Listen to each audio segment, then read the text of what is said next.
వ్యాసభగవానుడు గీతామృతాన్ని ప్రారంభం చేస్తూనే ధర్మశబ్దంతో ప్రారంభం చేస్తాడు.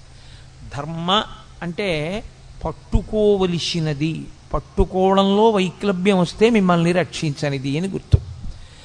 నేను ఒక కుక్క నా మీదకు వస్తున్నప్పుడు నా చేతిలో ఉన్న కర్రని నేను జాగ్రత్తగా పట్టుకోవాలి.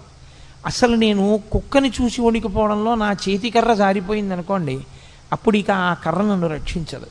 నేను పట్టుకుని ఉన్నంతకాలమే నన్ను రక్షిస్తుంది తప్ప పట్టుకోనికుండా ఉన్నది రక్షించేది కాకుండా పోయేది ఏది ఉంటుందో దానికి ధర్మం అని పేరు. అందుకే నేను తరచు మనవి చేస్తుంటాను. అమరకోశం ధర్మము అన్న మాటని వ్యాఖ్యానం చేస్తే ధ్రియతేవా జనైరితి ధర్మం అంటుంది.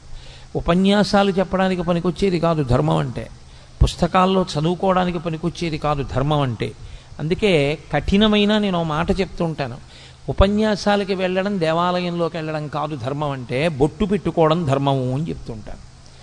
కాబట్టి ధర్మము అంటే ధ్రియతేవా జనైరితి ధర్మం, తాను అనుష్ఠించనిది తనని రక్షించదు.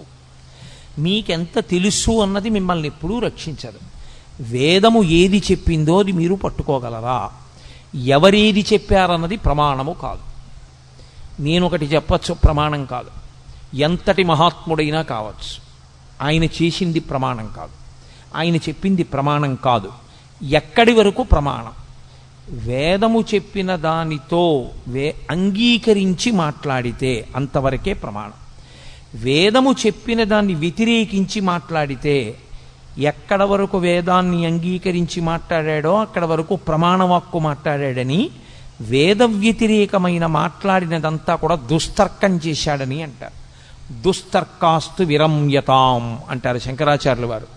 దుస్తర్కము చెయ్యవద్దు.